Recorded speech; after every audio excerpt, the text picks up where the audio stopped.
Yes. Thank you, sir, for the opportunity given to me to present my views on this important issue on the short discussion on floods and droughts, sir. Droughts and floods are common feature and their coexistence poses a potent threat which cannot be eradicated but has to be managed. Floods are recurrent phenomena in India, sir, due to the different climatic and rainfall patterns in different parts of the country. People are suffering with devastating floods, and on the other part, people are suffering with severe drought. Extreme weather events have been long predicted to be a fallout of this climatic change, sir. The impact of floods is quite huge. It accounts to the loss of lives and livelihoods of the people and destruction of basic infrastructural capacities such as sanitation and transportation, leading to isolation and risk of spread of diseases. There is also a risk of violence on women and vulnerable sections, sir. These floods also cause destruction of ecology and biodiversity of an area, and it may take years and even decades to recoup. Andhra Pradesh, sir, it has a long coastal line and is often devastated with floods. And many of the districts are also drought hit, and water management is a major issue affecting the lives of lakhs of people, mostly the vulnerable classes, sir. Talking about the drought situation in Andhra Pradesh economy is mainly dependent on agriculture.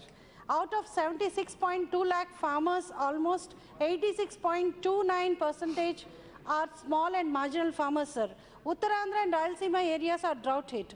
In the entire country, the district which receives the lowest rainfall is situated in Andhra Pradesh, that is called Anantapur.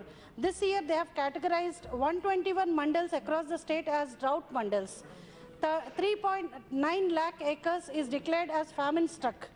State government has requested for the central assistance to a tune of 679.21 crores for the drought-hit mandals, but the funds have not yet been released, sir.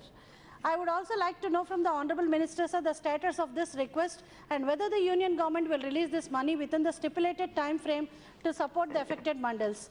It is also not out of place to state the Polavaram issue, sir, which is a national project. It is a dream of every citizen of the Andhra Pradesh. I wish and request the Union Government to ensure that the project is completed within the stipulated time, duly addressing all the related issues of R&R.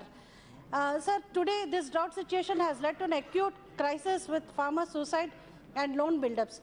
Also, the people in the rural areas are migrating to the nearby towns and cities for their livelihoods. Even a farmer having 20 acres of land is unable to cultivate his land. And in this context, I wish to state that as many as 4 lakh farmers have migrated from Rayalaseema for their livelihoods to the nearby areas. Even in Uttarandhra, the situation is no different, sir. On one side, there is a severe drought, and on the other hand, there is a fluoride issue, which is endangering the lives of millions of people. Drinking water, sir, is yet another major problem which is causing threat to many lives. Many people are losing their lives due to consuming contaminated water. People are not able to even make use of the government schemes, sir, and they are migrating from their native places. Drought mitigation involves a comprehensive plan that not only covers water availability, but is judicial use and reuse along with an overhaul of agricultural systems. Sir, I wish to state that adoption of micro-irrigation techniques by farmers is the need of the day. However, such systems will need to be subsidized to be made competitive for the majority of farmers who are small and marginal farmers. Sir, stringent application of water harvesting measures not only at the individual level but at the community and the village level and watersheds should be implemented on war footing basis. And thirdly, sir, the wastewater recycling facilities in urban and industrial centers should be allowed for non-drinking uses. Agricultural practices should focus on more crop per drop. Government should support this through Krishi Vijnana Kendra Soil Health Card Scheme, and these schemes should be extended to all the Gram Panchayats across the country, sir. And agroclimate basis for crop selection should also be promoted. It should also be done by adjusting MSP by the government, sir.